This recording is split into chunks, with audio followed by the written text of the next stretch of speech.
hairdos. Yeah. Like people you think your own hairdo is like, if you're not having a good hair day, it looks the same to other people, but to you, you can tell. You know what I mean? Wonder where that came from. Well, you asked about the hair before we started here. I know. I'm actually, someone commented the other day. I know, I see them. Did you see it? Yeah. Said something about it's Crazy hair? crazy hair on me or something like that. And it was like a joke. Yeah, I love He it. knows I'm sensitive. I think you have great hair. I don't. You could be bald. I don't like it. You could be bald. Would So that be could- better So or worse? could you. I know. I'll never be bald. Well, your dad's got a head of hair My on him. mom. Wow, she's a lady though. Yeah, but she still has a thick head of hair. What a head of hair on her. My dad. Your dad's goes right down to his eyebrows. I have all my hair went on my head and my eyebrows. That's all my hair. Everything else is. I look naked. Yeah. I look like I'm like a baby. I look like I'm freshly waxed. Right. All right. Do you have anything to say, or do you want me to just go? Well, I officially about 15 minutes ago wrapped up any session I'm doing this summer, and I'm unbelievably exhausted, but I have more energy right now that it's over. You know, when you see that finish line, Yeah, you just hit the line. and we had great sessions today. I only had a couple hours, but now you know I was getting cranky because it's like it always seems like it's like 1 week too long. Yep, every year. Yeah. And anyways, this week I was dragging my ass everywhere. Mhm. Now I feel a little bit better, but as I said that, I feel like falling asleep too. So if I sound like I just fell off the turnip truck, that's why. But I really enjoyed it. And the last thing before we wrap that up is had a talk with a couple of my players, and maybe it's because I'm getting older, but I'm just looking at a couple of kids. I pulled the one over. I go, do you realize how long we've been skating together? Good kid. Yeah, great kid. Him and his brother, great kids. So anyways, he goes, yeah. I said, no, but it's been a long time, man. Like, is he 7? No, he's 16 right now. Yeah, when did he start? He was 10? Maybe earlier, but let's say 10. Let's say around there. And to see a kid grow up, right? Like, and now he's like turning into a really, really nice hockey player, doing things well. And that's basically what I was saying. So now it's like, we got a lot of roots. And I really enjoy being able to talk like that to the kids because it's like, it's so true. Like, you could go through this thing, and this is something, this is not to be a coach right now, but it's actually, it's the joy is seeing the fruits of your labor over a long period of time. So I think that's why it's so special to have good relationships with the players. Yeah. Because who you know, when you have kids, you don't know who's going to be someone that you just really enjoy having around, or you know, you watch the progress, you see the hard work, you see the frustration of a kid, you see ups and downs and all these things, and to see it's not a finished product by any means, but to see someone coming in their teenage years, a late birthday, that's going to have some opportunity, it's like really nice to see. But like, I don't like to say, but more importantly, it's really good to see a kid be a great hockey player, but just a good kid. Yeah. And then you have roots, and it's like that's what makes everything so special, right? Yeah. It's training a player is one thing, but being able to like have emotions, you know, bring a tear to a glass eye. But it is like, I'm being very sincere about that. It's like, that's at the end of the day when you're gassed and you've got absolutely nothing else to give, it seems. It's like that's the fumes you run on, because you care about this person and you want to make them better and you want to give them the best. And that's, you know, so like I could actually say I left, for me as a coach, it's not the same as a player, but I left everything on that ice. Like, everything I could possibly do, it's out there, and I got nothing left. But it brought my energy level up, because it's like, okay, it's that reminder again of why I coach. That's the truth. That's the reminder of why I coach or why I train. It's not so I have a mansion, because I don't. but it's not because of that, and that's just a side benefit of I make my living at it. But the real truth to it is, like, at the end of the day, is your players, right, and the relationships that you build. And I know that a lot of times you hear coaches and GMs and stuff like that, and people like that speak this way, and it's easy to dismiss what they mean because it sounds like a cliche. But for me, and I think probably means a lot to a lot of people, is that is actually what it is at the end of the day. When you've got nothing left, there's something left because you got someone that you could help, and that's the biggest reward that I can personally get.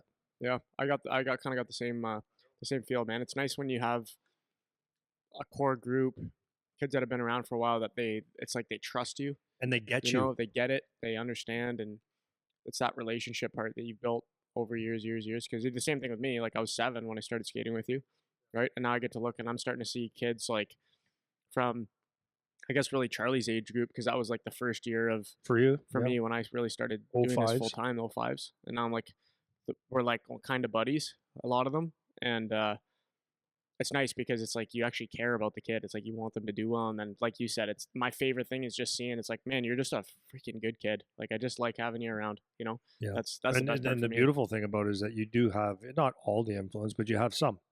You have some things that sway their mindset, and you're somewhat of a role model, or maybe a lot.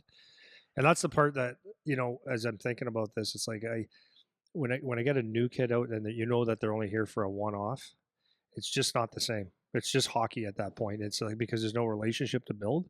It's not like it's disappointing, but it's not the level that you want to have, because there really is no reason to have a trust factor or anything like that, or the investment that you make in that person is only hockey at that point, right? You get to see someone a couple times, and that's fine. But I wouldn't think it would be a rewarding business if we went to just popped in different cities and did one day here and there and not have a relationship. It makes a big difference to have a relationship, Yeah, I think to see a kid's improvement, right? yeah, for sure. But Mm-hmm. even that, like from the player side, like coming to a place like this, that's why I think for me personally as a coach or whatever, I value loyalty so much, because it makes me feel like, from my perspective, I'm making a investment that is worthwhile, because I'll be able to see this kid through.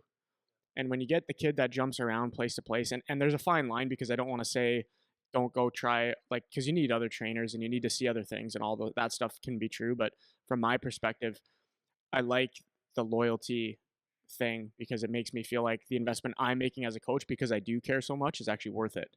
You know, and I think of like an example of that. I'll use their names because I know they wouldn't care, as the McPherson twins, because they do other things, but everything always comes back like through you or me. Like we have discussions about it, we talk about it, we make sure it's part of their development plan. And like even they landed there in BC now. They're still texting me back and forth. I'm gonna call them on the weekend. I'm going to see them in BC in a week or whatever, because I feel like I've invested in them and they've invested in me as a coach too. You know, so that two-way relationship, it's really something worth thinking about as parents when you're going to camps or getting a trainer. If it's somebody that you know is quality and know is quality to the best of your ability, it's that loyalty thing it's a big deal for trainers, because I'll speak for myself, but I know it's kind of for you too. It's like you feel like it's reciprocal. Like I'm investing in you, you're investing in me, and now we've formed a relationship, and we can see that improvement over time. And that's where you get a kid where you see from 10 to 16, like you're talking about, where it's like, okay, I want to just keep helping this kid. So there's something to be said for that kind of relationship too. Well, like just having a conversation, like if you work with someone for a month, you can see progress or you don't, but you can see some progress. But when you see a long-term progression, you can actually see, like on a deep level, how much they've actually improved, like, and what you can do. So like you talk to someone, I like to say this to kids all the time when they get a little bit frustrated, or they're not unsure of where they're going to end up. It's like, go back to, okay, let's go back to when you were 10 and now you're 16. Look at the dramatic change that's made, and if you continue to do it, like what else can happen? Come on in, bud. What else can happen in the next 5 years if you keep plugging away, right? But it's a true progression. It's an actual conversation, right? Yeah, for sure. Thank you very much, kiddo. Thanks, Chooch. Moving on, or Yeah, move on. I'm good. Okay. I'm good. I'm good. So I want to start. So we finished We got up one more thing. Do you? Yeah. Okay, go. Is it important, or am I going to cut it out? No. It's just something. It's like, on the flip side, because I just thought about this, is you have that relationship, and then I'm just thinking of someone that is in and out, like in but out, like not a consistent thing. For sure. And I got a text last night from one of the dads saying, "Hey, he's frustrated with a shot. Is there any chance we can get a one-on-one session because he's frustrated with a shot?" And of course, yeah, we can do that. But consistency. So we don't have to look at doing a private lesson because he's a pretty good player. Consistency would avoid doing privates at this point. And number two, the listening skills. He shouldn't have to have extra because I've gone through things specifically with him on one-on-one levels. But it's like, so just the other day, I was doing a drill where it was just teaching kids how to get rid of pucks quickly. So let's say you're at the bumper spot on a power play, or you're in a position to be one time, right? So a lot of kids, when they get pucks, it's the thought process is not necessary to shoot right away because they don't have that ingrained in that circuit. So they got to play with the puck a little bit, or they need perfect passes to let it go. So I was explaining, and it's a shot that a lot of people resist. It's just like surrounding the puck as you get it, so you can just take a quick clapper, like a half clapper. And went about 4 times with him the other day. I said, "But do this," and no, he was doing his own thing, and I'm like, "Okay, well, you don't need a private lesson ever if that's the way you're going to respond to the actual teaching." But the consistency of it would make a big difference. And then of course listening. So the listening skills and the being a student is like a true student where you actually want to learn makes a big difference as well. Yeah, for sure. Hey guys, my name is David. For the last roughly year or so, I've been a member of the PowerTech podcast, and I've trusted Eric and Andy to help me as a hockey dad, raising my kids and trying to figure out the answers. I don't have all the answers, and it's a great source of information, and it's an area where I feel comfortable leaning on to help me make better decisions. With that said, one thing I do know about is supplements. I find it's hard to navigate the whole supplement world and make sure that you're using products that work, that are effective, and again, are science research based. Blue Star products, incredible brand. Their products are based on research, science, the products work, trademark patent ingredients, and you can find all of the research just by scanning QR codes that are right on the back of the product. Thank you to Eric and Andy for their podcast. I think it's amazing, and definitely give Blue Star products a try. Okay, so moving on, I'm going to start this episode with an email that I've received because I think it's really good, and I think it would be some common questions that other parents might have. So I think it'd be good to talk about. So we finished up our coaching series. So now we're going to talk. This email is going to kind of lead into the topic talking about preparing to start the season off well, or getting yourself mentally prepared to start off the season well. So this question was someone that we've had the pleasure of working with through the summer. So I'm gonna like change it up just a little bit, just for the sake of not sharing who the person is. But this is what they said. I'm gonna read it directly from the email. So Coach Eric and Coach Andy, they start off just with a nice little thing about how they enjoy the podcast and it helps them and whatever. So that's awesome. We always appreciate that. So your latest podcast episode, number 149, hit quite a few nerves regarding our past experience with both the head coach and assistant coaches. What was disappointing to me is how much money plays a role in a team, no matter the ability of a player. That's not speculation, that's actual words out of the mouth of the coach. Without going into details with all of that, I was relieved to hear from our episode that I haven't been an overbearing hockey parent. Rather, I desired something that is absolutely achievable. Just as I would hope in a teacher, I simply want the coach to get to know my son a little. You mentioned exactly what I said last season. There's plenty of hours off the ice to spend a little time with them and make them feel like human beings. My son is by no means perfect, but like many, he can struggle with feeling intimidated. As the adults, I do ask coaches to take a bit of time just to talk to them because it can help with this. It truly goes a long way in their development. As a parent, this would be my primary encouragement to all coaches. Most kids work twice as hard when they know you have their back. So moving to my question, how would you suggest a player handles his nerves when it pertains to possibly playing old teammates that have a disposition to go after him in a game? That's number one. Number two, what are some of the best positions to stay safe, or how can you keep yourself safe? Do we say anything to the assistant coaches about this? And these are coaches that he feels safe with. And then obviously we're not trying to be dramatic, but this is something he continues to bring up. So the kid continues to bring this up. And she just said, again, thanks for all you do in the hockey community, making time for each of us. So first, any comments about, we'll start with any comments about the money playing a role in the team kind of thing. And then coaches kind of spending some time getting to know the kids. Just any comments about that first, and then we'll go to the like questions. the money thing is it's unfortunate. Yeah, just unfortunate. I'm not going to sit here and pretend that there aren't people like that, or people don't coach to make money anymore. That is a reality. It's just very unfortunate that that's priority number one. I've said it before. It's probably my biggest pet peeve in youth sports, because you aren't necessarily professional coaches. I have no problem. With a coach making like a little bit to cover their expenses in youth hockey. I have no problem if it's even to give them a little extra because it's some time. I have no problem with a little bit. What is a little bit though? right. Yeah, you know, if I'm a billionaire, is $10,000 a lot, or 20,000? Maybe it's not. I don't know. But like the point is that when people's motivation is to coach, is to make money, that's what bothers me in youth hockey, because you're not a professional. Now you might have a guy that played in the NHL or an actual real coach coaching youth hockey, but I'd like to keep it in perspective that it's still youth sports. You're not a professional coach, because you're not getting fired necessarily.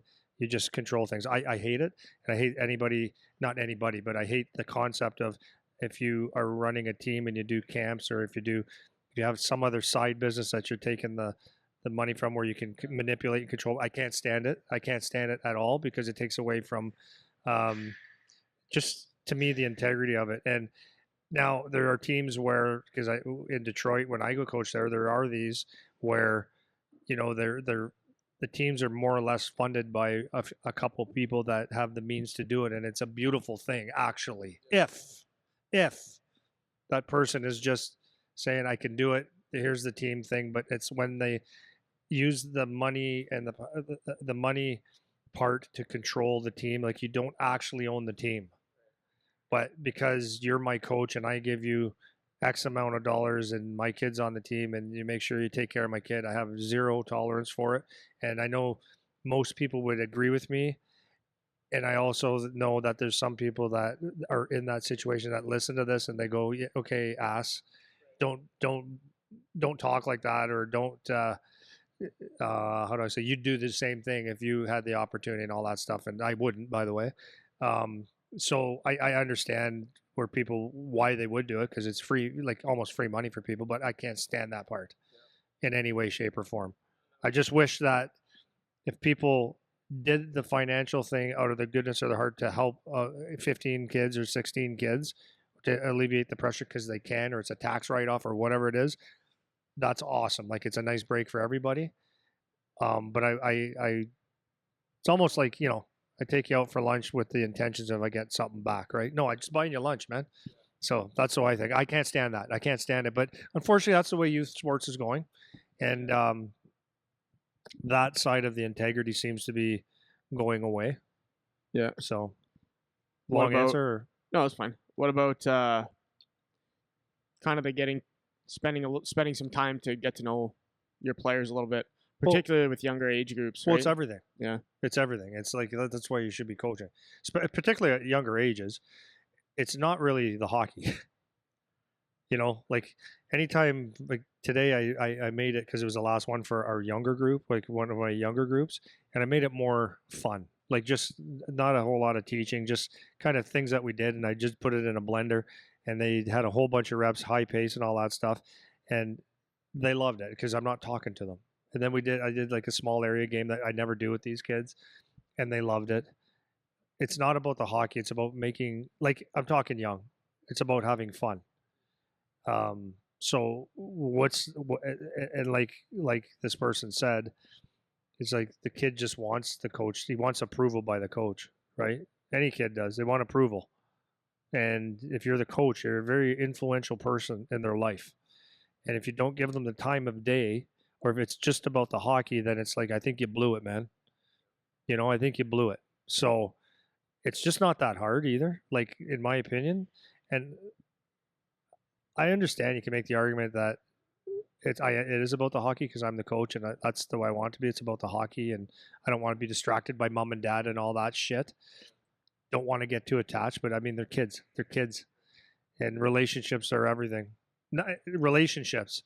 It's, you have a chance to teach hockey, but you have a chance to affect their life or help them build confidence or whatever, have someone believe in them. So it's just, it's sad to me. That's all I can say. I guess more than anything, it's sad. Yeah. Well, we'll get to the question part now because this is going to start to set the stage for talking about going into the season because everyone's season is starting in a week or two, whatever. So for this particular kid, how do you suggest a player handles his nerves when it comes to possibly playing old teammates that have the disposition to go after him in a game? So let's start with that one. Yeah. 95% or 98% of all things that you fear never happen. And when they happen, it's usually not as bad as you think it's going to be. That's what I would first say. A lot of it is in your head. A lot of it is chirping. I'm not saying this isn't happening. I'm saying that this is probably a false evidence appearing real. Look at the freaking quotes today. No, but that's typically what it is, and so that goes back to, this is where moms and dads and coaches and players can be on the same page together. Like, this should be, as I call it, psychology or mental toughness 101, right? It's always, this is like one of the best lessons anybody can take, not just for hockey but for life, is when you start thinking about things that could happen or might happen, or you start thinking about the future too much, then your thought process could get out of hand. And what can they do is put you in the state of mind, just as this family is right now, saying, what if? Well, what if my aunt had a set of nuts on her? She'd be my uncle, right?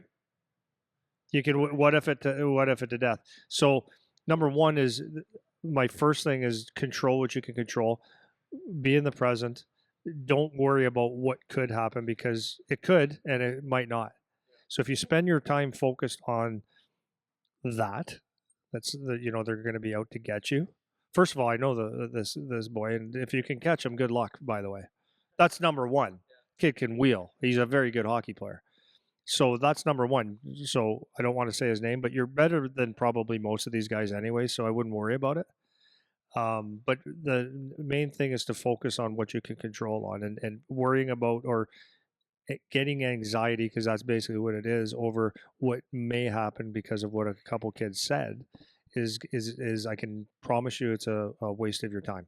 Yeah, it really is. It's go out and just go play the game. Yeah, and I think for me, for this particular kid, just because I know the kid, nice kid, reminds me of myself when I was a kid. Just nice kid, smiley kid, likes playing. If you can, as the parents, if you can start to instill a little bit of that grittiness, where not in the sense of like going and taking a whack at them or something, but just like not backing down, even though you're scared. It's just a good exercise to do because, I mean, as the parents too, like like nothing's really gonna happen. Like they're 11 and 12. Like what are they gonna do? Right? And to boot, there's not a lot of there is no body right. checking, so there's physically nothing really could happen. Right. So what are they gonna do really? Right. Yeah. So as the parents, that's something where you can use it as a teaching moment to maybe what I would say to an older kid. Maybe it's a bit much for this kid, but you can try to sharpen me up here. As Steve Ott says, most people bluff, and like start learning to call some bluffs, even though he's whatever age he is, younger. I think that could be a good exercise to try to start doing, because you're going to have to do it later anyways. So especially if the kid he's a little bit on the side of feeling nervous or feeling scared about things, starting to get him to face that now is just good practice before it becomes a really like deeply ingrained habit as he's older, when the game actually is tough. Because right now he's too young for the game to be tough. So from his perspective, obviously it seems like it's tough and it's scary and all of that. But yeah, it's a new experience, right? As the parents, you're watching it knowing like these kids are young, like there's not a whole lot they can actually do. So it'd be a good practice for him to start to deal with that, you know? So guys bluff, man. So I don't know, is that too much to say to a younger kid? No, but you said it in just a different way than I was going to say. Is like, it's a really good thing to understand, is like what you need, like said it to my son. I say it to anybody that I train is talk is cheap. And guess what? Most people love to talk, but most people don't back their stuff up anyways. So I always like to say, go about your business, do it very quietly, and let your actions do the speaking. Because we talk about it, how many games you go to in the OHL where guys are the toughest guys Oh, I with know. their mouth, Just yap. but they will not do one thing. There's a very small percentage of guys that actually will do anything. So I'm always a big believer of keep the pie hole shut. And then if you do want to take a run at me, my stick will be across your head or it'll be across your arms and you won't want to do it again because I'm not backing down. So as you said, number one, this is the dichotomy of being a competitive athlete, especially in a physical sport, is that we raise our kids to be nice and polite. And, depending on parenting, sometimes, like my wife, for example, uh, Charlie and I'll be talking about something and she'll be like, okay, but you're going to be nice to these people, right? And it's like, so I get defensive. I go, it doesn't have to be nice all the time or sportsman like all the time. Sometimes he needs to go and chop someone's ankles. Don't worry about it. Or if someone rubs him the wrong way off the on the streets or whatever, the streets, like the streets. we're from downtown Detroit, right? No, but like if outside of the hockey rinks, sometimes you have to stand up for yourself, and it might be abrasive, and I apologize. So what? So like there's that dichotomy as you want to raise a nice person that you can take out in public that people like and respect, and but you know what? Sometimes oh well, and it's hard to do because we want our kids to be good people. But you should always be capable of that. Should have that ability to stand up for yourself and like kick some ass if you have to. And that doesn't mean you're gonna beat somebody up or get beat up or put yourself in a bad position because you're being stupid. Like that's not what that means. But like just sometimes it's called for. Sometimes there's like aggression and even violence is called for in whatever the situation is that you're in because you need to protect yourself. And if you can't do that because you're just harmless, like that's no good. No, you want to have talking's not the way though. So we've seen this in so many games where guys yap and yap and yap, and they tell them, we heard the words, I am going to kill you. I am going to kick your ass. But you could have, and you didn't, but you like to talk. So it's like most guys won't do anything. It's a very small percentage of people that are even willing to. So the advice for a parent and the kid is number one, stay in the moment, stay present, just do what you can do. Don't think too much in the future because it's probably not going to happen anyways. You're not playing the game at a physical level yet. So like, let's think about that, go through that. It's not, nothing's going to happen. There's refs. It's actually a safe sport for the most part. And then just go play your game. And then, as you said, have some bites so that all the guys that are yapping, if they do physically try to not harm you, but get in your grill, give it to them. And these are not like, some guys don't have that in them right away, but learn the little baby steps. It's like take the low hanging fruit as a player. It's not going put someone in the hospital, but it's like if someone gets in your grill, like it's the little things of having your stick ready all the time so that when someone does come at you, you're protecting yourself. And maybe look at it that way. You're protecting yourself. And people will respect. You can chirp all day, but people respect the people that have action. Or I'm not going to say action, but at least don't back down. And it's something to learn, and it's a process. It is. It's just a process. And that's a good way to put it too. It's not about, because I'm not, like I said, there's time and a place where that stuff has to happen. But I'm not saying you have to go from zero to you get in a fist fight tomorrow, right? But it could just be your first step is just standing, not skating away. You didn't do anything, but you stood there. And the kid was yapping and you stood there and you didn't show like that you're weak where they can come do it again because they know it's a free pass. It's like nobody gets a free lunch around you. That's a good thing that's a good quality to try to have just as an athlete. Like there's no free lunch when people are around you. That doesn't mean you have to be the toughest guy ever, but it's just, they know showing up is half the battle. Just showing up. It's more than half the battle. Just showing up. I want to tell that story about, because we were talking about fights this morning. And I remember my first one. I think I might have mentioned this story before on the podcast, but I was 15 when I got my first hockey fight, and I had never been in a real fight before that, other than like boxing training stuff, which is not a real fight. And I remember the kid that I fought was supposed to be like a tough guy at my junior camp, right? And he was chirping our bench during the red and white game or whatever it was, and I was kind of looking for somebody else to like go and do something to this kid. And I'm just like, no one's doing anything. So I'm like looking down the bench, like at the older kids, because I was 15 at my first junior camp, right? And this kid was older. And I'm waiting for somebody to go to say something even. Nobody, nothing. So for whatever reason, I started yapping him back. And then next thing I know, I'm fighting the guy on the ice. And I did fine. He definitely won the fight. I got my first black eye, which I thought was cool. But I was like, that's the tough guy? Yeah. I'm like, this is the guy that everybody's scared of? I'm like, So- that was fine. So go back to the original statement. Yeah.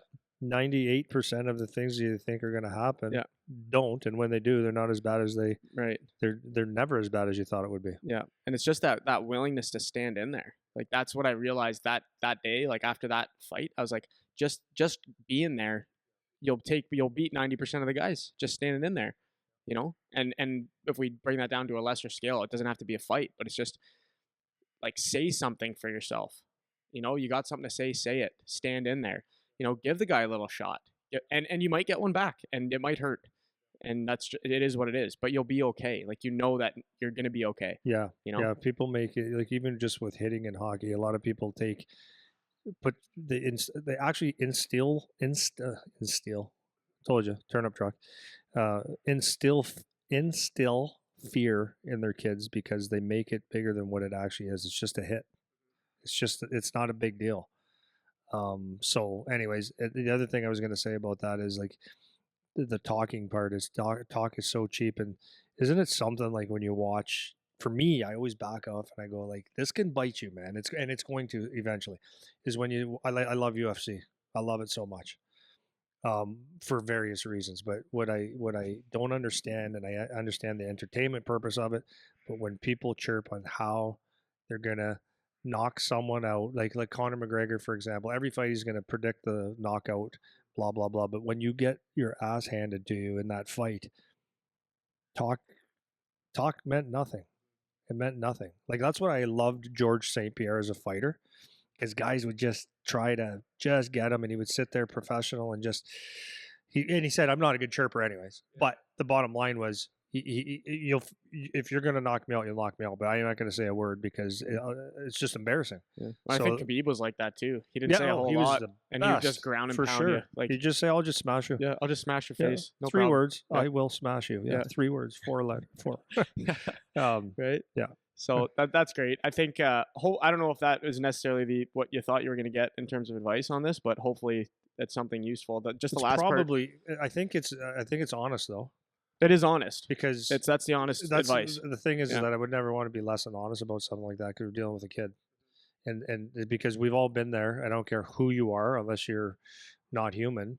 You've been in situations where you had fear, and it's a matter of understanding where fear. In George St. Pierre's book talks about this a lot, but did you understand where fear comes from? That's number one. Like, so you can learn this at an early age, right? That's why parenting and coaching is very helpful in these situations, is to explain stuff like we did. If the kid hears this 50 times over the next 2 years, they're probably going to be able to deal with things a little bit better. But anyways, fear comes from mostly your imagination, right? And then learning how to not run from fear, but addressing it, and you can just do baby steps. It's huge. It's just the honest way to do it. Because we just say fear, don't worry about it. That's not an answer, right? Yeah. So then maybe we'll just do these quick because we've been yapping here. But it's okay. The last parts of it was best positions to stay safe. We kind of talked about that. Make sure your stick's ready. Is that saying staying safe on the ice? Yeah, I would think on the ice. Well, I would be what I'm assuming. Yeah. Okay. So I'm going to answer that for that family right now. Is like, because I know the kid. He's too good of a hockey player to worry about any of that. He plays with his head up. He's fine. I'm not even worried. Like, I'm being honest with. There's no hitting. And even if there was, I have zero worries about this boy. Yeah. Because he's good. He's elusive. He's quick. He's smart, and he's going to be so fine. So fine. I'm not worried about that at all. And then last part, do we say anything to the assistant coaches about it, whom he feels safe with? So like maybe it sounds like he has some kind of relationship with assistant coaches there or something. So is that something you mention as the parents if the kid's like worried about it? Or well, here's a good way to test what your coaches are all about. It's an issue. It's an issue. I would love it if I knew, because okay, let's just say they're playing against, they're red and they're playing against the blue team. That's all I got today. Right? So no, so they're playing against this team and he doesn't have a great game. His former team doesn't have a good game, and the coach is like, what's wrong with you today, man? Like, you're better than that. And you see that 2-3 times. It's like, and maybe that spills into three other games in a row or something like that. And then all the coaches wonder, like, maybe he doesn't have it. Yeah, that's a good point. So yeah. As a parent, especially if you trust someone, hey, Eric, just can I pull you aside for a second? Yeah, listen, Junior has obviously played on this team before. He's a little bit nervous, whatever. Can you just like, what we said to him is like probably things are going to happen, address whatever it is. And do you have a little talk for him, or if you see anything off, can you just maybe talk to him? It's just a bullet for the gun. Yeah, for sure. Right? I would agree. That's a good point. I didn't even really think of it that way, but yeah, you don't want and to. And then at the end of the day, you find out if the coach goes, looks at you like whatever, or doesn't talk to the kid at all because he doesn't care. Then it's like, okay, I see where you're from. Right. Yeah. Right? That's good. Because I didn't think of that, like leaking into other games, because that can happen, right? Where it's 100%. Like you're in your own head. Coach says, coach knocks you down another peg, and you're already a little bit down about this. Like, it's important. It's that, and it's like it's I'm just reading this book from Bob Rotella. He's a sports psychologist, and it's funny how life goes. It just intermingles, right? But it's like your confidence is a very fragile thing, especially when you're young, especially if you don't know what confidence is and where it comes from and how you have it. And like confidence should never be broken by external stimulation. Confidence is here, right? It shouldn't matter who, what, when, where. Easy to say, hard to do. So if you see, if you see it, what it is if that leaks out and he loses confidence one game, and it happened, and maybe he doesn't feel good about himself, right? Because now it's a confidence thing. See you, Nico. So if confidence leaks out all of a sudden, it's like you don't even know where that confidence, how it leaked out or whatever. And then now with the advent of social media, maybe those kids text someone else or they social media this and he was a wussy, and all of a sudden he sees that whatever. I'm just throwing shit out there. There's all these different external things. So like what you're always trying to do is build confidence with your kid and surround your son and your family with like a body of armor all the time. I'm not saying protection. I'm saying the confidence to deal with life. Yeah. You know what I mean? 100%, man. Yeah. That's great advice. Okay, so now that we've talked for 4 hours, we'll go through it actually tees it up really well, to be honest with you, getting into how to have a good start. Because the thing about having a new season is it's a fresh start, and it can go good or bad real quick. And for yourself, for your coach, as the parents, things can either stay high or they can start to drop down. So I wanted to kind of talk about this because in the next couple of weeks, everyone's kind of starting, tournaments are starting, teams are starting to play. So I kind of want to walk through just some things. It's going to be a little bit all over the place in terms of, because there's a lot to talk about in terms of setting up, because there's so many different things to touch on. So I want to touch on a bunch of different things, and then maybe we could isolate one and talk a little bit more about one later on. So this is going to be kind of like a more overview, surface level thing about getting into a good start off the hop here. And this kind of could go for any level. So first, any opening thoughts first before I get into some like specific questions that we can go just about having a good start that you think? Just shoot, ready to go? Okay. Shoot, Sheriff. So I want to talk a little bit about from the player perspective a little bit, and the player perspective will kind of tie with the parent perspective because most of the parents are who's listening. And then we'll talk a little bit from a coach perspective as well. So for the first thing, kind of along the same lines as we're talking about the mental side of it, is as players, how do you mentally prepare yourself to have a good start? So this could be like habits and rituals, things like that going into the season, or your dynamics with your team or whatever. So opening thoughts on that from the player side. Yeah, well, okay. So to start off well, it shouldn't start in September, October when the season starts. Your start should start long before that. And I think that's a reasonable thing that maybe it is, maybe it isn't, but I think it's a reasonable thing to expect from everybody that when last season is over and you go into the 4 months of summer training or summer vacation, whatever it is that you do, that as you're going into your next season, that you should have some preparation done. I'm assuming that, and so that's really where it comes from. And then within that, you should have some um, team goals, which are sometimes out of your control, but personal goals. And I'm not talking goals, not scoring goals. That's not what it is. I mean, it is one thing, but it's the things that get you the goals that are more important. So, um, I think everyone should, and I didn't say would because most people don't take the time to exercise this part of life. But most people should visualize a little bit to see themselves in a successful situation and to doing the things that they do well. That's something that someone should have done. But if you haven't already, you should start doing that 10, 15 minutes a day. You should really be watching yourself play a great game of hockey. And if something goes wrong in your vision, correct that in your mind because your brain doesn't know the difference between reality and fake. It doesn't. So if you see yourself doing good things, that's good. Now to get off a hot start, a lot of times it's a decision. So I just was a group today that were 15, 16, no, 16, 17 year olds. And they're a quieter group. It's just, and this, I think this is more common than, from what I've seen, I think it's becoming a more common thing. And I actually said that to them. I said, I don't know if it's a COVID thing. It might be, might not be. But I think people have just, kids or whatever, for whatever reason, maybe it's the social media as well. Kids don't speak as much and they're not as vocal. So I said, one of the things you can do, and this is what I mean, like you can control some of it, is you can decide the pace. That's one thing you can do.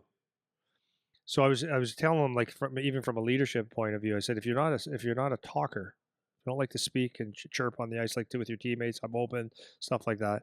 The one thing you can control is pace. So starting your season, it's the one thing you can control is pace. You don't have to speak. You don't have to um, let everybody know that you're working hard. But it's the one thing you can dictate. On a bad team, a good team, if your pace is high, your coach will never say a thing to you.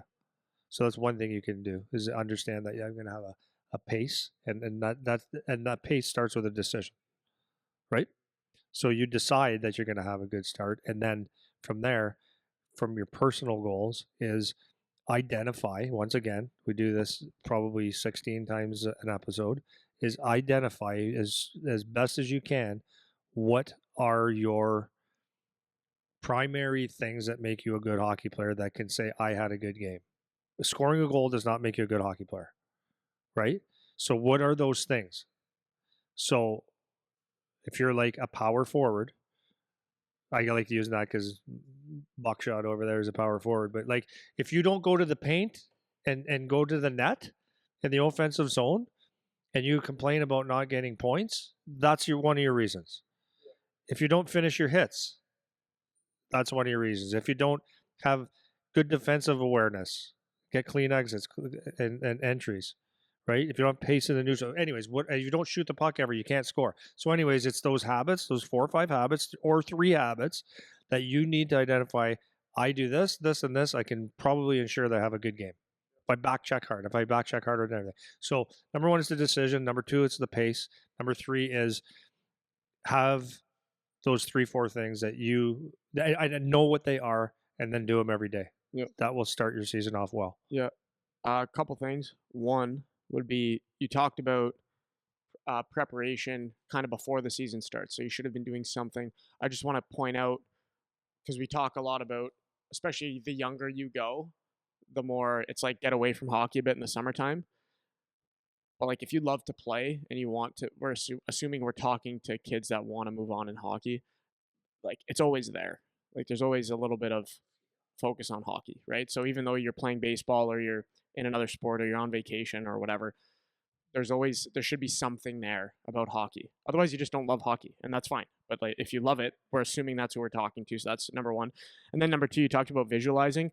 Another thing I would add on to that is even for young kids, actually writing down your goals or your whatever, 3, 4, 5 things, or what you want out of the season, or like what you think you can accomplish with your team, and actually having it written, because then you can go back to it. Because if you just think about it, it's easy to lose. It's easy to lose that, forget, you can't come back to it. But if you have a book, like it's funny because I remember being young, like having a journal was like a not cool thing. If you had a journal, it was like you get made fun of, because actually you'd call it a diary. You have a diary, and that was like not cool. But I have one. Call it a journal, call it a notebook, call it Charlie's raising his hand. Charlie has one, right? You have one. So call it whatever you want to call it.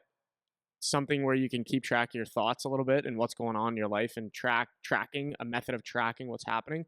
Even when you're young, it can be very, very useful. It doesn't just have to be the stereotype of a 12-year-old grade school girl with the pony diary. Like, that's not what it has to be. It's just a good thing to be able to do. It's a good exercise. So aside from just the visualizing part, which I think is great, also actually writing down your stuff, because then you can go back to it. Or even as parents, like, you can go back to it, and you've actually talked about some of this stuff. Yeah. Well, now you got me going. Yeah. No, because it's like I'm talking about the mental side of things. Is I don't really think people put time into it. Look at that. So, as you said, or as we said earlier, is visualize. Why? You see yourself doing something well, man, over and over and over again, right? So I was just again reading the book. I think it was William James. I could be wrong. As a man thinketh, so is he. Okay. So if you don't visualize and you don't write down I am tough. Like, so let's say you're scared. You change your narrative. I am not scared, or don't say that. Say, I am tough. I go to dirty areas. I shoot pucks. I score goal. Whatever. I do this. And because what people do, and it's a challenge not to, is to talk about yourself in a negative way.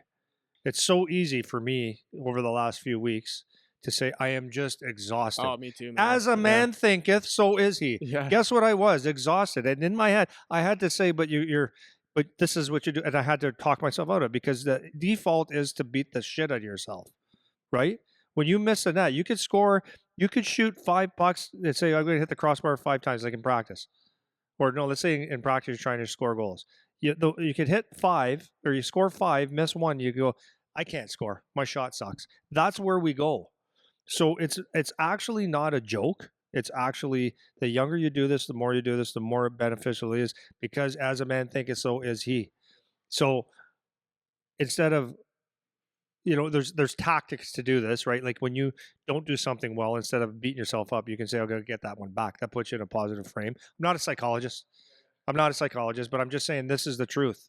So it's important that you would see yourself as what you want to be, because you know what the crazy thing is? It doesn't happen in a month, but it does happen. You become that person because you see yourself every day as if you're a goal scorer, scoring goals. If you see yourself scoring 50 goals a day, then you're probably going to have a better success rate on the ice. Not probably, you will, right? If you see yourself, if you're a little nervous and you tell yourself, no, I am going to go and I am going to get my first hockey fight. I am doing it. I fight, I hit, blah, blah, blah, blah. And then when it happens, it's not a shock, right? You've seen it, you've talked about it, you hear it, and it's building yourself up, because honestly, guys, there's not a lot of people that are going to do it for you, right? That's for sure. Seriously. And it's not about lying to yourself either. You're not like lying. the scared. No, it's what you see yourself at. Yeah. But the scared thing in particular, because that's a common problem in a certain area. Like, someone's scared of something no matter what, and you don't have to say like, well, I'm not actually scared. It's like, okay, you are scared though, right? But instead it could be like I'm scared but I'm brave, or like I'm scared but I'm going to do it anyways, or I'm scared, and you make the goals actually real, where you're not ignoring or pretending like that something isn't happening that's happening, because you can set goals that are real, or you can think of things in a real way, as opposed to thinking of things in la la land, right? Because a lot of people do that too, right? They'll be in la la land with what they think, and then it never becomes a reality because they don't do action steps, because the goals they made in the first place weren't even realistic. Yeah. So that's or another they're not caveat to low-hanging that. fruit. Yeah, exactly. It's too complicated or too much or too far advanced or whatever, right? So I think that's important. So I think that's good from the player side. For the coaches then, getting off to a good start as a coach. So if we talk about what are the most important things to focus on initially with your team as a coach. So this could be even just getting their mindset right, getting your team philosophy set up properly, actual skills and drills that you're doing, like something along those lines for the coaches. How do they get off to like a good start or off on a good foot with the team? Well, it's really no different than an individual player, right? You should be, if your season starts September 1st and you're starting to think about what your team's all about on October, what's before September, August, turnip truck. If you're thinking of it at the last day of August, then you probably didn't prepare yourself. So you have to think, what is the identity of my team? What do I want it to be? What are the values that I have on the team? What are the are we going to be, again, hard forechecking team, or are we going to be passive because we're not talented, or whatever? So anyways, you do those 3-4 things for your team. It's like a self identity. You're just a bigger identity, right? You're just a bigger self, and the values and stuff like that. And you start with that, and then your practices emulate your, what's the word, philosophy, and that's what you work on. So then from and it's not about necessarily winning or losing, right? It can be, but it's about doing the process right. Like we always got to remember that it's about, you can win games or you can score goals or whatever success thing that you talk about. You can get it done, but if it's not done properly, is that good? Right? So that's always about doing things the way that it's supposed to be done for your team or whatever, not cheating a system or whatever. So if the process is done properly, do the outcomes really matter? Yeah. Right. Yeah, because the results will come though. Right, That's but it thing. might matter to mom and dad sitting there, or in the OHL, like trade me right now, because this coach doesn't know what he's doing and all that stuff. But there's a process, and sometimes you got to just wait to see the process. Interestingly enough, like if I look at the OHL, it seems to be, since Charlie's been in the league for 2 years, that the London Knights don't necessarily get off to their best starts. I've seen it for 2 years, and maybe it happens more often than not. So is it panic mode? It seems every year they're in the finals or close to it. They're an unreal organization. So I think that's a really good example of the process taking care of itself, right? You don't get to play Eric on this power play, or you might even miss the shifts. You're a first round pick, but you don't get to play until it's done properly. You don't get to play, man. In fact, you might be watching, eating popcorn, or you might park your ass on the bench. It's not being an asshole. I think it's like the way it has to be for us to succeed. And they've got a huge success rate, right? So that's a great example of don't panic, because, like, for parents, don't panic and don't freak out when things aren't going well, because maybe the process is close.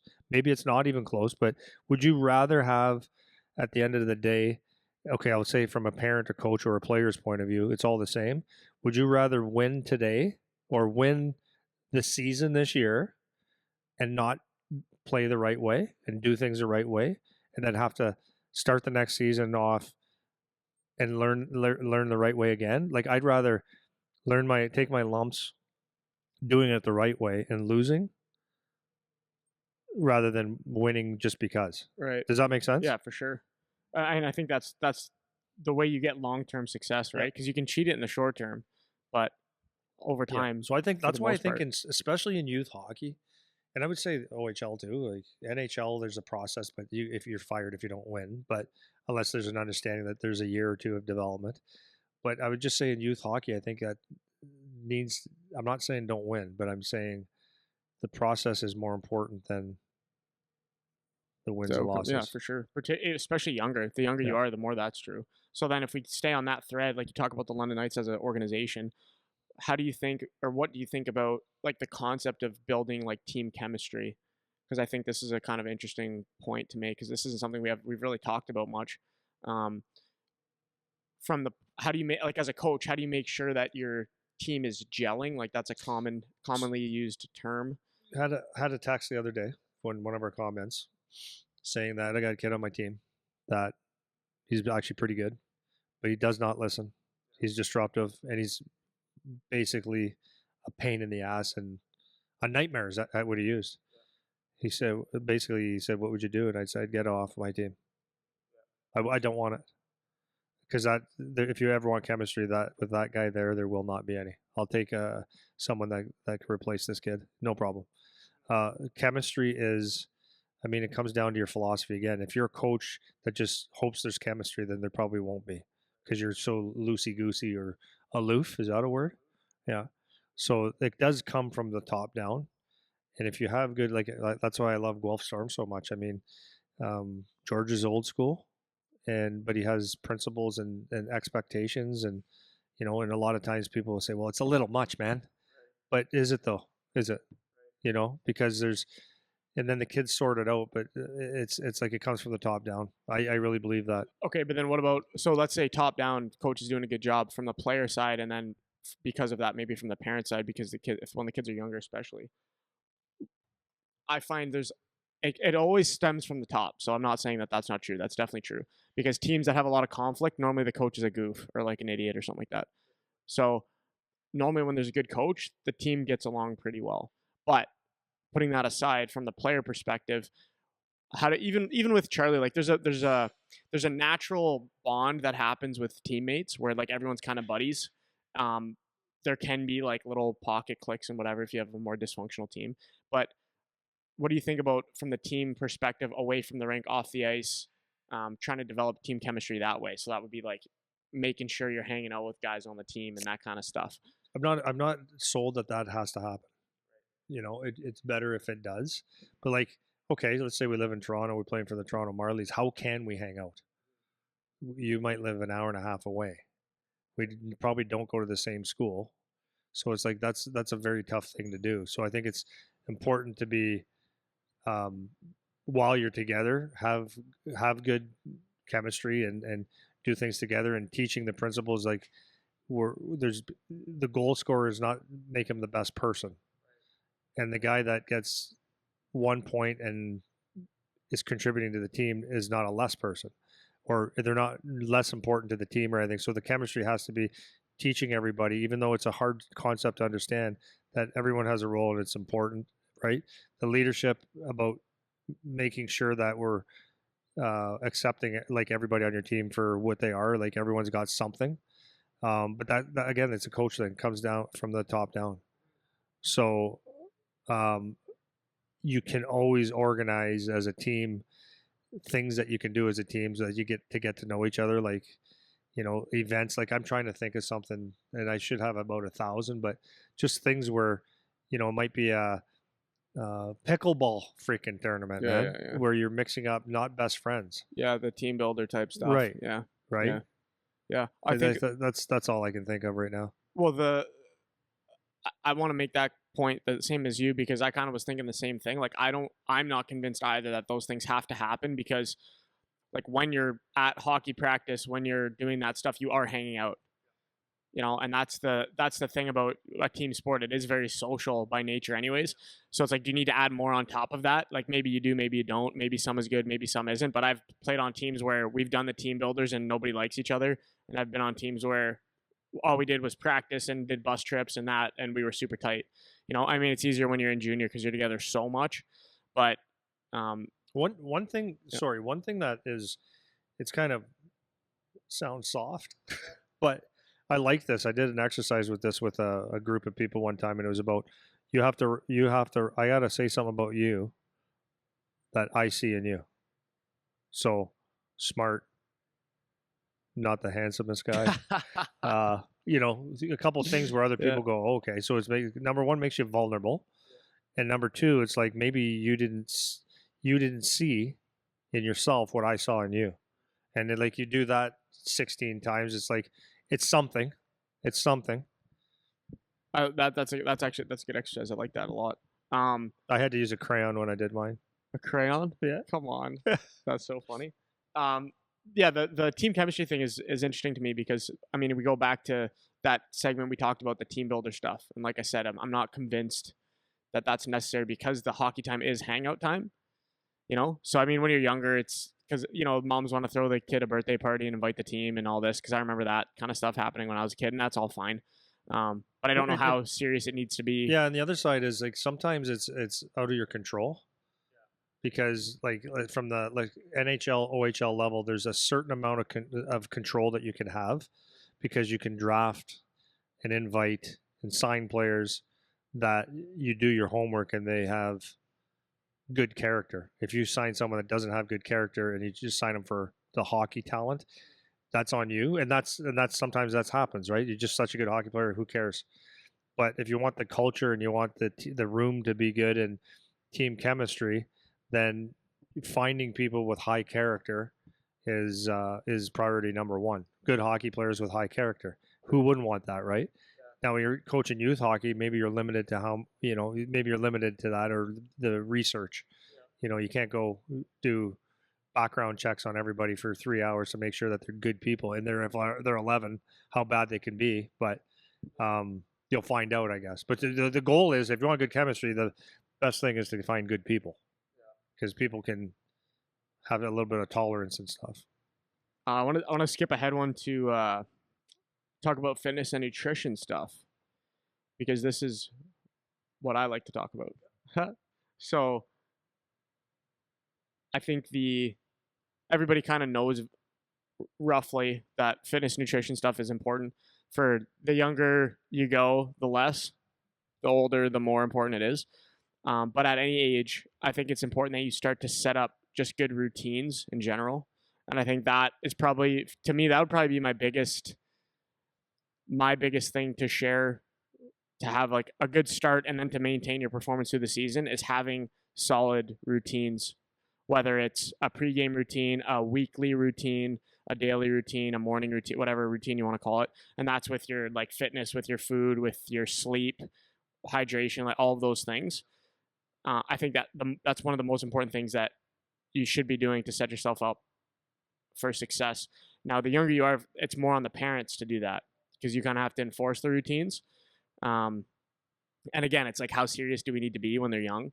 But it's just a good idea to keep yourself in a good rhythm. So from the player perspective, I think it's really important that you're going to bed at the right times, making sure that you're getting recovery, especially when you're older, but making sure that you're getting to bed at a decent time. And that doesn't mean go to bed at 8:30. It means go to bed in coordination with how you would play hockey. So for the easiest example is for kids that are in junior, because they always play at like 7 or whatever. So if you go to bed at 8:30 every night, like that's not actually better, because at 7 you're going to start to be tired. So it's like 11 o'clock is like a good bedtime, and trying to keep it consistent, trying to eat on the same schedule every day, eat at the same times, try to have a good like base of your diet. And for parents, like this is where you can make a huge difference by just paying attention a little bit to this stuff, because you can start to instill good habits, so that when your kid is 15, 16, 17, and it actually starts to become more serious, they already have like a little bit of a base. And that was one thing for my parents. Like they were never like super into nutrition or fitness or anything, but they had awareness about food, and like, no, you're not eating that at this time. Like, no, you're not eating too much of that. Make sure you finish eating this. Make sure you have enough of this. And they were try to make sure I had like balance in the way I was eating. Because I see so many kids, like even the kids through the summer, they come here with their lunch for the day, and I'm just like, what is that? What, like, this is what your parents gave you to eat today, And some of them, it's not even their fault; they just don't know, right? No, 100%. Because eating healthy is not like way more expensive. You know what I mean? So like, there's not really an excuse for buying the junk versus buying something else. You can do pretty well on the same budget in terms of healthy food. So I think it's important that you start trying to set up routines in all of those avenues, whether it's a sleep thing or a fitness thing or a nutrition thing. That's probably the thing that'll maintain you through the season, to make sure that you're performing well. Because if you don't do that, you could start off even okay, but then over time it just beats you down. You know what I mean? Yeah, it's you see it, right? Like the season isn't going to be kind to you. If you're playing lots of hockey, you're not staying in shape. You're actually getting broken down. So that's why it's important that you feed yourself properly, the best that you can, drinking lots of water and stuff. And then from a fitness standpoint, it's like you lose it, right? You lose it. Like for me, it's been 6.5 weeks. I've only worked out because it's just physically it's possible. I'm not going to say it's impossible, but the challenge of lifting the weights for the last 7 weeks, it's just like very, very, very, very extremely difficult. Probably not beneficial either, to a certain degree. So I've noticed in the last 6 weeks, I've lifted a little bit, but my body is I'm turning into a freaking milk bag right now, right? Because that's what happens, right? It's not as tight right now. It's like I don't want to beat the living shit out of You're all right. myself. You're doing No, fine. no, I'm not. It's not good. But I don't like the way I look or feel. But that's 6 weeks or 5 weeks, whatever. And the season starts. That's what happens. You start beating yourself up. It's actually important that you continue. I'm not saying go to a gym and crank it out for an hour and a half. But what I'm saying is touch it, touch. Touch your squats, touch your RFEs, touch your presses and your back exercises, bands, and all that stuff to keep yourself like the muscle stimulated and not totally lose things, right? Yeah. So as a parent, I want to talk a little bit about this for the younger kids because it can be tough if you don't know. Yeah. And like you were fortunate enough because you knew some. So let's say when Charlie was young and you're doing the AAA travel schedule, how did you, or did you think about it a lot, or did you kind of just let it ride with whatever was going on? Or like, what are some tips you would give parents to try to kind of do what I'm saying is like keep a routine or make sure they're eating well and those types of things? Like what is it like for you? Ours was like basic. Yeah. I wasn't going to argue with my kid at 12 years old because he didn't do push-ups or he had a chocolate bar or something like that. But having said that, he was never a late guy because we went to bed early. So his eating habits are always good. He always drank water, and then his intuitively he just knew that I have to drink water, and he put himself into somewhat of a routine where nothing crazy, but he knew that when he went to the rink he should chug a water or a Gatorade, and on game days and stuff he would do things the right way. And he did good stretches every game, and he took that part seriously. So even before you're drafted, the stuff that he did, I was happy with. Mm-hmm. That's like, so it wasn't crazy because it doesn't have to be crazy. Okay, so this is what I wanted you to say. Yeah, beautiful. Oh, okay. Because you go nuts. Well, this is what I'm saying. You want to get in a fight with your kid? Tell him to do something. Well, yeah, and this is what I'm saying, right? So it's like, okay, how serious does it need to be when they're 12? So what you did is establish some good basic principles, and then if there's deviation, like it's okay, man. Like it doesn't have to be that serious. Because I've seen that too, where parents are like so. It's like you want your kid to hate their life, or you want them to hate you. It's like that's a recipe for disaster. Yeah. You can never have a chocolate bar. The kid wants to have a chocolate bar, man. It's not gonna kill him. Yeah, it's fine. When he eats a piece of lasagna the size of his head, yeah, before a game, and he comes out and goes, "Oh, I didn't feel good." He puts 2 and 2 together. Right. Exactly. So that's what I want to point out on that, because a lot of times when we talk, me in particular, because I'm super into this stuff, I don't want it to sound like you have to be a Bible thumper about your fitness and nutrition. It's like, that's not what I'm saying. But awareness, have some, because then it just makes it easier for the kid when they're older. And like most parents want to set their kid up for success. So it just makes it easier when they're older. You get a kid drinking a couple extra glasses of water a day or on game days instead of not, that's a win, right? If a kid can actually say, before a game, I'd like to have fish and rice and broccoli. If they can make a decision, even some of the times, it's a win. You're getting there. Right. So last thing we could wrap up on this one. So we talked at the beginning a little bit about like goal setting and that kind of stuff to set yourself up well. And then I want to talk a little bit about like managing the pregame nerves, kind of like we talked about with the one player who is nervous about going against other players. So I want to touch that one more time. And then maybe from the coach's perspective, like the role of motivation, like the role of motivating players and getting them up for games to start I guess more than just to start the season off, but to start the season off a little bit at least. So maybe you can take it from like the coaching side of it. How do you like kind of help players like settle down if they're nervous before games, number one? And then what's the role of trying to be a motivator as a coach? Things like that. Does that make sense? Is that enough? So no, it's good. So let's just start with kids' nerves. So I played with a kid when I was I couldn't understand it. Before games, he used to puke every game. I know. I played with a couple of those. Yeah. So this kid had some anxiety. Not a bad player either. But every game, and it'd be like I'd look at him, go, "Okay, can you stop?" It's like it's okay. We'd be in championship games. It would be also like a normal game on a Tuesday in the middle of November. It's like, what are you puking for? But it got up. So, and I don't know if anyone ever addressed it or talked to him, but it should have, right? So, to me, the biggest thing a coach could do is like, it goes back to how we started this podcast. This is why it's really good to have a village of people on the same page, understanding the same thing. if you see people that are nervous and freaking out or changing their whole routine, because you've seen this in a championship game, guys are taping their sticks different. They're going to do a real warm up today because this is a big game. What they've already decided is that this is going to be big, right? But the reality is, it's just another game. Whether it's the Stanley Cup, I know that sounds like a little ridiculous. The Stanley Cup or game one of the year, it's still just the hockey game. Bigger stage and all that stuff, but what you put in your head and what you make it out to be is going to be what makes you nervous or puts anxiety and pressure on you, right?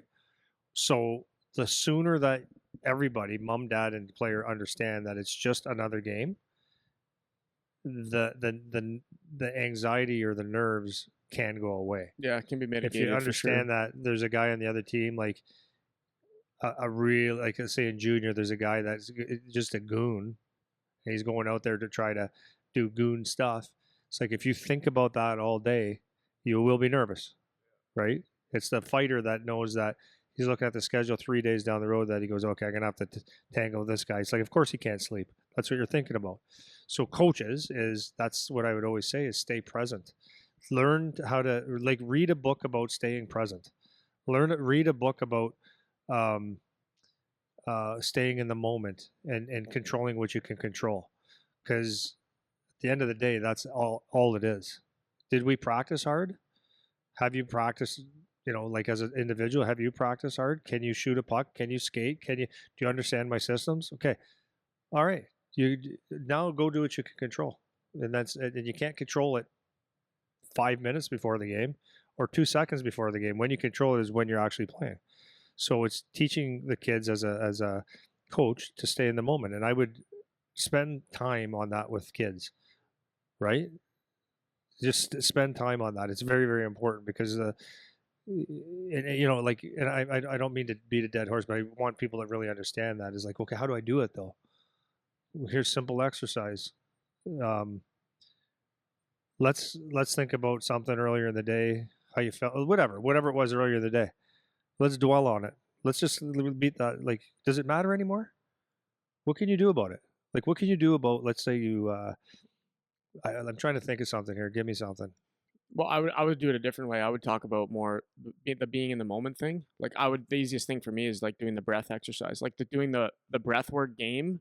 That's the best. So like you get a kid. So like if you take a kid that has never done any of this before, it's like, okay, I want you to count your breaths, right? Have them count. They'll get to like 7, and then they'll be distracted or they'll think of something else, and I'll be like, did you lose count? And they'll be like, oh no, I didn't lose count, but they're actually lying and they did lose count and whatever. And then you drill that, and you can show them like, this is how your brain works. Like, this is what happens. It's like you start to spin out. So like, I need you to focus on your breathing right now, but you're thinking about what you had at McDonald's 2 days ago, right? It's like, I need you to think about so you can use that to illustrate the idea of, this is what happens when you're worked up about something. Your mind will just spin on the thing that happened before, or it's spinning about the thing that's going to happen.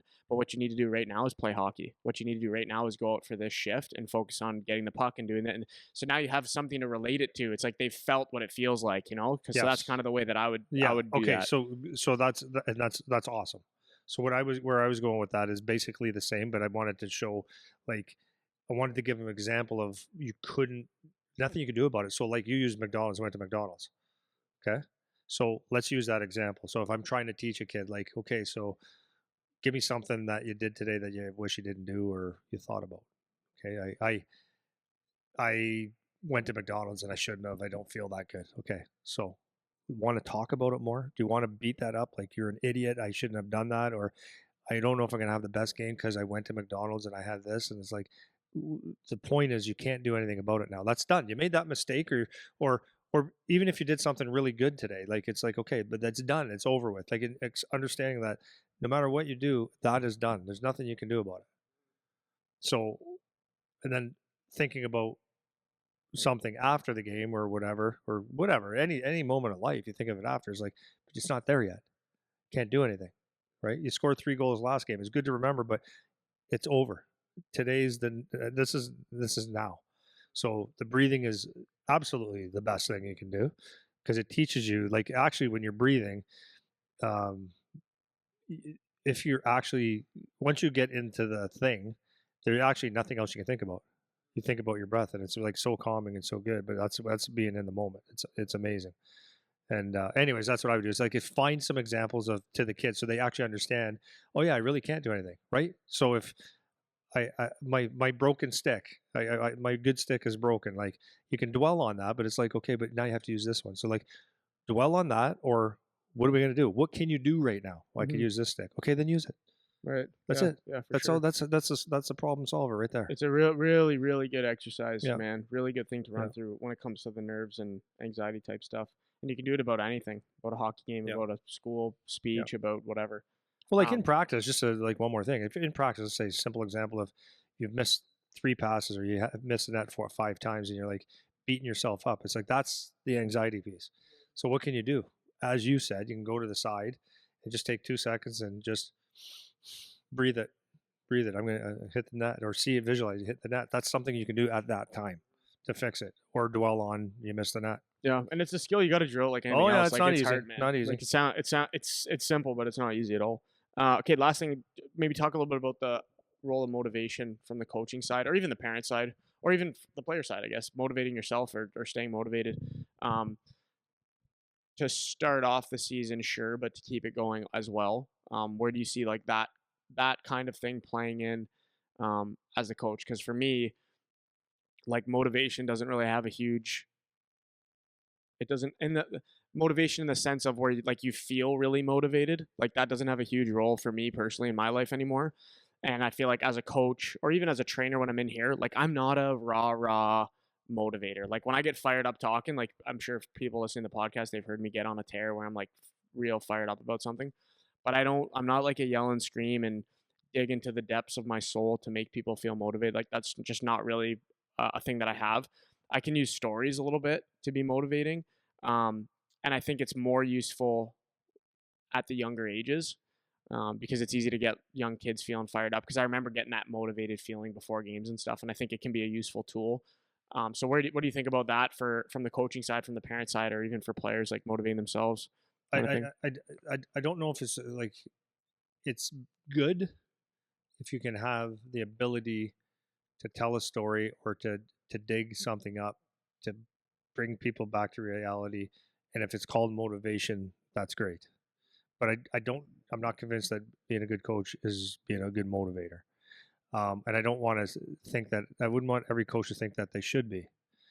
I happen to be good at it, but again, motivation is a very fleeting thing.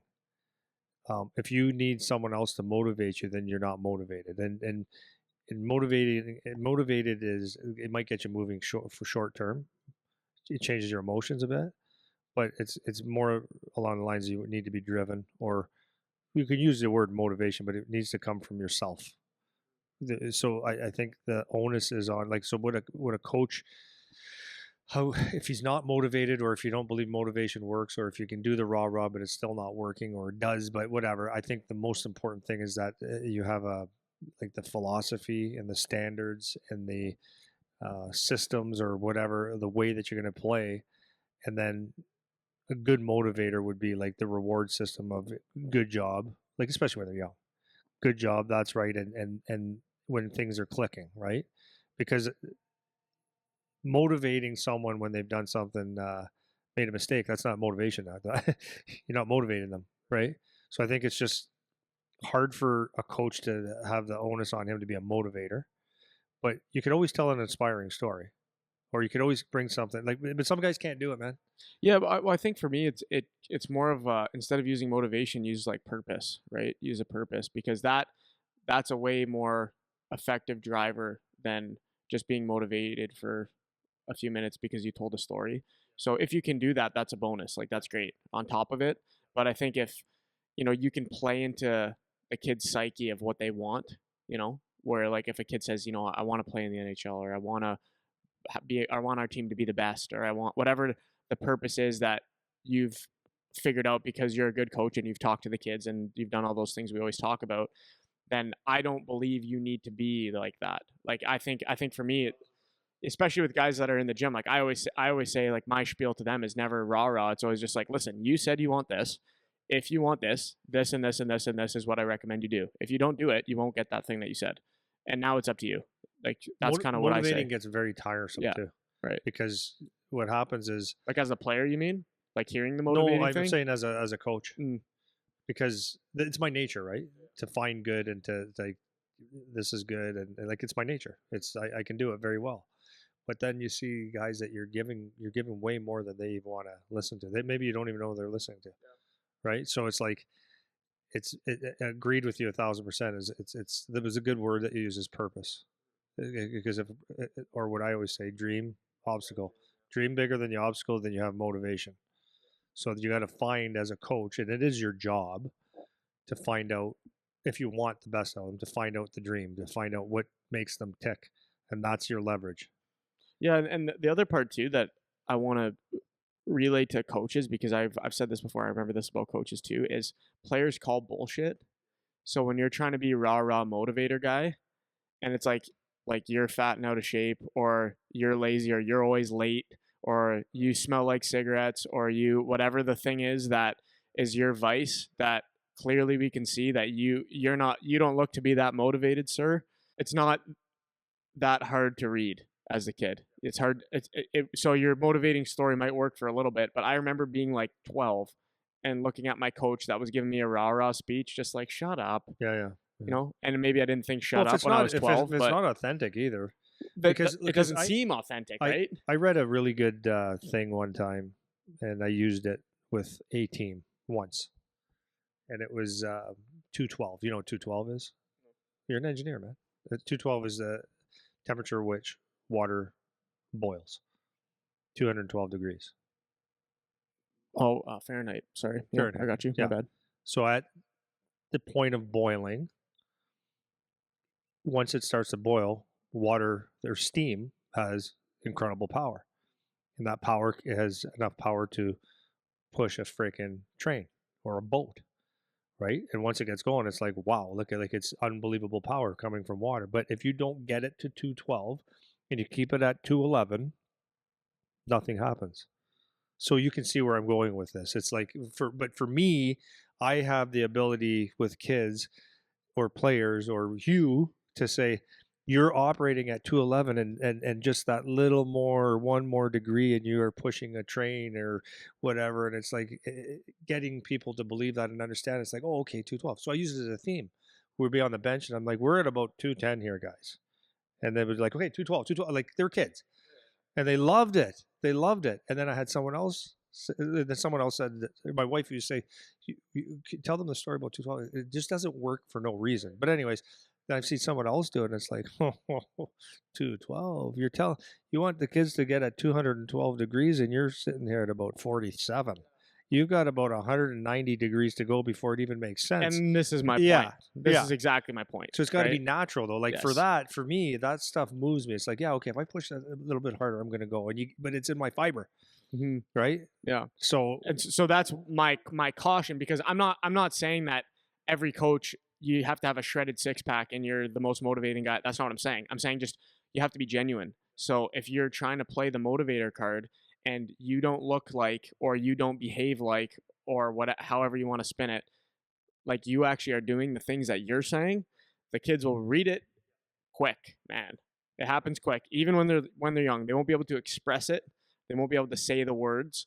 But for myself personally, I vividly remember when I'm like 10, 11, 12, like when I was playing junior, 19, I'm looking at some of my coaches. I'm like, you got to be kidding me.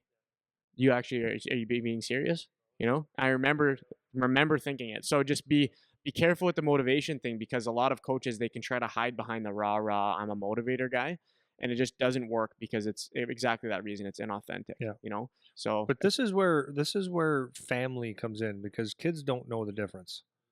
So to back it up a notch, it's not the coach's responsibility, and nor is it anybody in the world's responsibility to, if you want to use the word motivate, to motivate you. It's no one's responsibility. I can't wait for my wife to say, hey, yeah, like, let's get going here. Like, no, I don't need that. I can't wait. And a hockey player shouldn't need that. Or actually, I don't want to use the word shouldn't. It's not anyone's responsibility to get you to play hard. Now, having said that, because lack of knowledge, ignorance, a lot of kids don't know the difference between working hard or whatever. So when Charlie was a kid, I would say things like when I could see where there was points where he was determined, and when he was really determined, he'd grab the puck or back check really hard, and like really good things would happen, like untouchable. So I would point out that. So did you see that? That was like you were in fifth gear. Most of the time you play at 3-4. Yeah, but when you put in fifth gear, unstoppable, and use situations like, oh, okay, and that's what actually every shift should look like to a point. That's what effort is. That's what you got to figure out how to get that to be good. So it's like teaching them how to be self motivated a bit is good. Like I was saying to the kids today, I said it's not up to anybody to determine the pace you play at. You have to figure it out. It's like that's one of the biggest things I could tell you is like, don't wait for someone else to do it. You have to got to do it, but you got to learn that sometimes, or you're just a driven person. Right. Yeah. I think that's good. We kind of covered what I wanted to cover. So that's kind of a little primer for season start. We touched a bunch of different stuff. So, as always, any questions on this stuff, we can get it. I mean, each one of these little things we talked about could be a deep dive in itself. So, any other closing remarks? You feel like you're good to go? Good. I've talked a lot today. Yeah, you did actually. It was good. You did well. Oh my. I know. Okay. See you guys next week. Goodbye.